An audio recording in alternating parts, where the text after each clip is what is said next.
Now that I've finished dressing the loom by putting these pink yarn on to be the warp thread, it's time to do what's called the weft thread. This is the weaving part, the part that everybody sees. I'm starting with this green yarn to make my weaving. The pattern is always over, under, over, under. I'm taking this green yarn and going over, under every other one of the pink yarns. I'm going clear across the pink yarns on my cardboard, over, under each and every time. Once I've reached the other side, I'm going to pull my yarn all the way. For this first time, I'm going to leave about a finger's length of yarn sticking out on the edge, a nice tail. I'm going to have to tie that in later, but for now I want to leave it hanging out.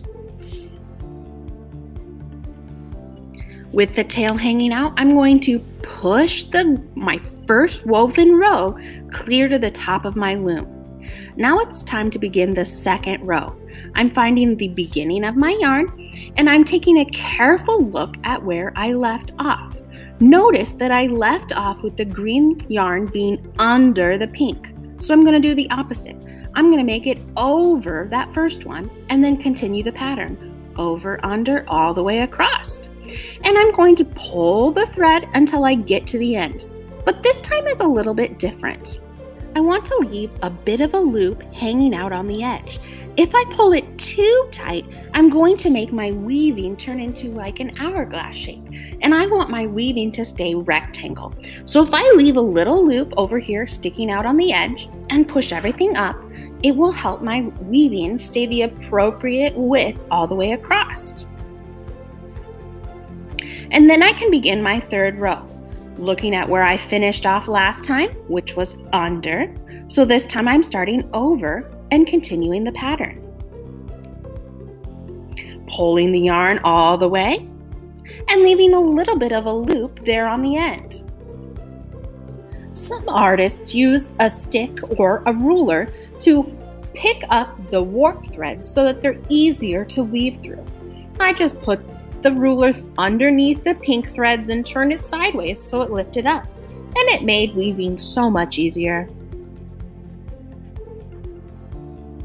Here's another tip for you. You might notice that the end of your yarn starts to become frayed and messy. You can use a weaving needle to help go over, under, over, under. If you do not have a weaving needle near you, you can make one out of a scratch piece of cardboard. I'm cutting it into a rectangle shape about as wide as my cardboard and then adding a slit at the top.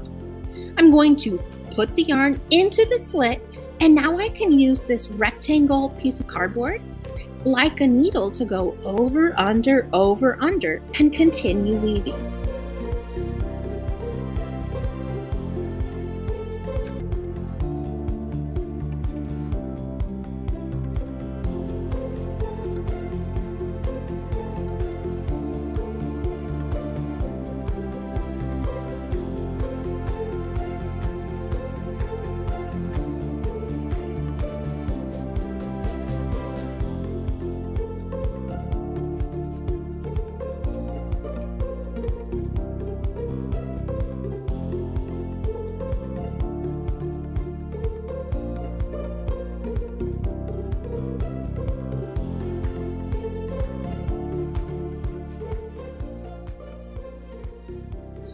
When I decided I was done with this green thread, I pushed everything up to the top and cut the remainder off, leaving about a finger's length.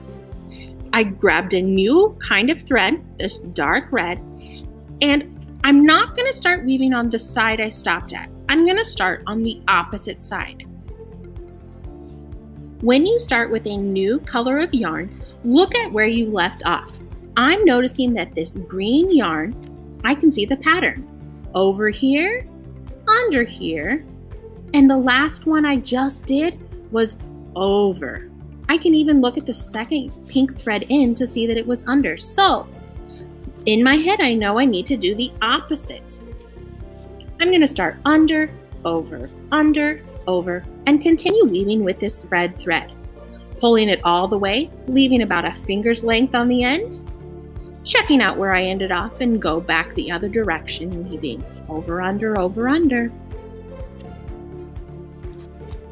It is so important to always remember the pattern over, under, over, under. If I did not do the pattern the correct way, the yarn will just come undone. But no fear, I can always reweave when it comes undone and weave the correct way so that it stays attached to my loom and my warp threads.